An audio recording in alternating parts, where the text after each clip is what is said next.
दिनै आं गेट 3 आरो गेट 4 नि आदार सुपारभाइजार आरो एबा अपारेटरनि एप्लाइ पस्ट फैनायनि सोमोन्दै फंनैसो खोन्थागोन।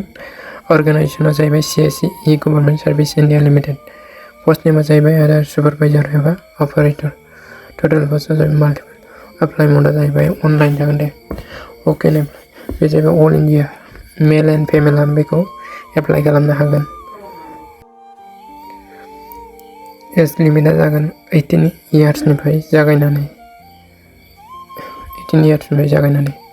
ओमफ्राय एप्लिकेसन फिसआ जाहैबाय जेनेरेल अफिसाबो निल आरो ST एबा SC एबा PWD आबो जाहैबाय निल। एडुकेसन क्वालिफिकेसन होननानै बुङोब्ला 10, 12 एन्ड ग्रेजुवेट।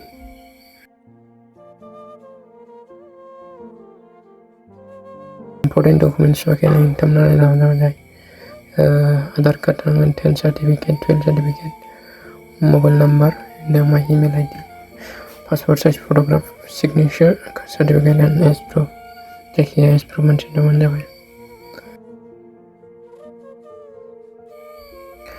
नैबेखौ माबोरै एप्लाइ खालामो आंखौ दाहाय ओरैनो ससे खोन्थागोन। नोंथांमोना नायलांबानो जाबाय बेखौ। माने डेटआ सोलिगासिनो दं दे। लास्ट डेटआ जाहैबाय 2 सेप्तेम्बराव जोबहैगोन। ओरैनो आं बोरै बानायनांगौ ओरैनो ससे खिन्थानो दे। फार्स्ट नों गुगोलाव थांदो।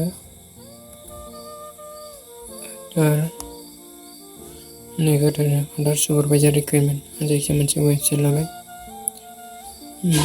फार्स्टआव नैबेयाव थांदो। होनबा बेयाव थांनानै नों आसामनिखौ नायदो। गुबुन गुबुन स्टेट दं, बिदिनो अन्ध्र प्रदेश, आसाम, बिहार, छत्तीसगढ़ गुबुन गुबुन दं। होनबा जों आसामनिखौ थांसै। एप्लाइ नाउ थुदो। एप्लाइ नाउ थांनानै नों नायदो एप्लाइ फैनाय। नैबेयाव थांदो एप्लाइ नाउ थुदो। ओमफ्राय नों बानायनो आदार फार्स्ट नेमा जाहैबाय आदार सुपारभाइजार एबा अपारेटर। नोङो बेखौ फिलआप खालामनानै एप्लाइ खालामदो आरो। जायखिया आं ओरैनो ससे खोन्थाबाय, नोंथांमोना नायलांबानो जाबाय।